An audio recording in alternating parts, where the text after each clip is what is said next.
ایک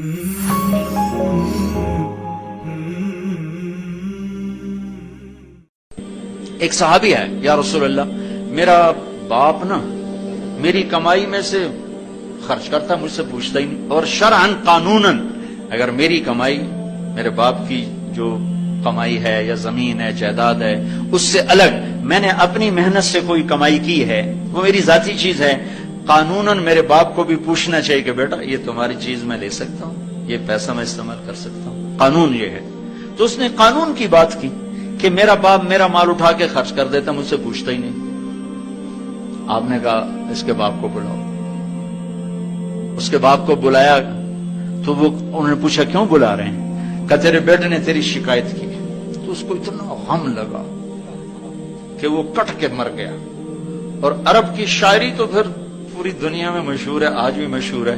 تو اس نے دل ہی دل میں کوئی شعر کہے، درد بھرے دکھ بھرے، اور وہ انہی شعر کو اپنی زبان سے نہیں دل ہی دل میں کہتا کہتا دربار رسالت میں مسجد میں پہنچا تو جبریل پہلے آ چکے تھے۔ کہنے لگے یا رسول اللہ تعالیٰ فرما رہے ہیں کہ آپ اس سے کہیں کہ پہلے وہ شعر سنا جو تیری زبان سے تو ادا نہیں ہوئے تو تیرے رب نے عرشوں پہ سن لیے ہیں۔ آپ نے فرمایا بھائی تمہارا کیس سنوں گا، پہلے وہ شعر سنا جو تیری زبان سے نہیں ادا ہوئے، اللہ نے سنے۔ کہنے لگا یا رسول اللہ میں گواہی دیتا ہوں آپ سچے رسول ہیں، آپ کا رب بڑا طاقتور رب ہے، آپ کے رب کی قسم زبان سے ایک لفظ نہیں نکلا، دکھ بھری فریاد تھی جو دل کی دنیا میں اٹھی اور وہیں گم ہو گئی، سینے سے اٹھی اور سینے میں ہی دفن ہو گئی، پر آپ کے رب نے عرشوں پہ سن لیا۔ آپ نے کہا اچھا سنا تو صحیح میرے بھائی۔ میں کہا جی میں نے کہا غزوتک مولودا ومنتک یافعا تعل بما اجنی علیک وتنہل واذا ضاقتک بالسقم لم ابت لسقمک الا ساہرا اتململ کأنی انا المتروک دونک بالذی ترکت به دونی فعینی تحمل تخاف الردى نفسی علیک وانہا لتعلم ان الموت وقت مؤجل فلما بلغت السن والغاية التي إليها ما مدى فيك كنت أؤمل جعلت جزائي غلظة وفظاظة كأنك أنت المنعم المتفضل فليتك إن لم تر حق أبوتي فعلت كما الجار المجاور يفعل فأوليتني حق الجوار ولم تكن علي بمال دون مالك تبخل۔ میرے بچے جس دن تو پیدا ہوا اس دن سے ہم نے اپنے لیے جینا چھوڑ دیا، ہم نے تیرے لیے جینا شروع کیا۔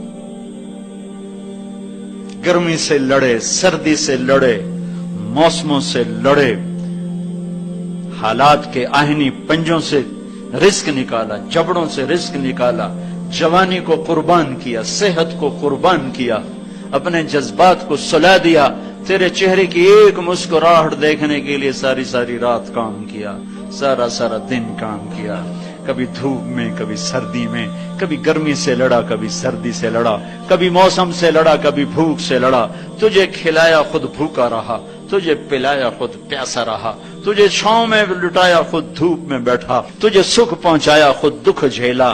میری تو زندگی پھر تیرے لیے ہوگی، میں نے اپنے لیے جینا چھوڑ دیا۔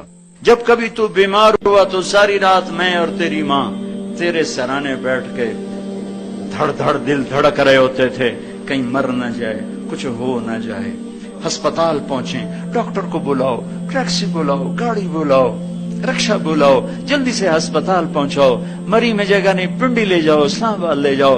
اسی خوفناک خیالات میں ہم روتے تھے، پگھلتے تھے، ٹوٹتے تھے، بکھرتے گئے، چلے گئے خشک پتے کی طرح، اور تیرے چہرے کی ایک مسکراہٹ کے لیے ساری مسکراہٹیں بھول گئے، تجھے صحت مند دیکھنے کے لیے اپنی صحت کے سودے کر دیے۔ اور اس طرح ایک دن نہیں گزرا، یہ شب و روز گزرے، دن اور رات گزرے، لیل و نہار گزرے، بہار و خزاں گزری، رت بدلی، موسم بدلے، بادل اندھیری بارش آئے اور گئے، یہاں تک کہ تو پروان چڑھتا گیا، میں ڈھلتا گیا، تجھ میں جوانی میں رنگ بھرا، اور بڑھاپے نے میرے سارے رنگ نوچ لیے. تو سیدھا کھڑا ہوا تنے کی طرح, میری کمر جھک گئی کمان کی طرح, اور میں آسرے کا محتاج ہوا, تو طاقتور ہو کے جوان ہوا. پھر مجھے خیال آیا کہ میں اس کی انگلی پکڑ کے چلا, گود بٹھا کے چلا, کندھے بٹھا کے چلا, ہاتھ بٹھا کے چلا, اس کے لیے در در کی ٹھوکریں کھائیں. آج جب میں بوڑھا ہوا ہوں تو اب یہ میری انگلی پکڑے گا, میرا ہاتھ پکڑے گا, میں اس کی لاٹھی بنا, یہ میری لاٹھی بنے گا. لیکن ایک دم میرے بیٹے تیری آنکھیں ماتھے پہ چڑھ گئیں, تیرے تیور بدل گئے, تو مجھے یوں دیکھنے لگا جیسے میں تیرا باپ نہیں, میں تیرا نوکر ہوں. تو میں نے اپنی زندگی کو جھٹلا دیا اور میں نے کہا میں خواب دیکھ رہا تھا کہ میں باپ ہوں. نہیں, میں باپ نہیں, میں نوکر ہی ہوں, میں پڑوسی ہوں. تو اچھا میرے دوست, اگر میں پڑوسی ہوں تو پڑوسی کو بھی تو لوگ پوچھ ہی لیتے ہیں. کبھی مجھے پوچھ ہی لیتا کہ بھائی کسی چیز کی ضرورت تو نہیں, کچھ چاہیے تو نہیں. یہ اتنے درد بھرے اشعار ہیں کہ میرے تو اتنی فصاحت نہیں کہ میں اس کا ترجمہ کر سکتا. لیکن یہ وہ اشعار تھے کہ میرے نبی زار و قطار روتے اور آپ پھوٹ پڑے اور آپ کی داڑھی آنسوں سے تر ہو گئی, اور آپ نے اس کو گریبان سے پکڑا اور جو جھٹکا دے کر اٹھ جا, دفع ہو جا, انت و مالک لابیک, تو باپ کے خلاف مقدمے کرتا ہے, نکل جا, تو اور تیرا سب کچھ تیرے باپ کا ہے.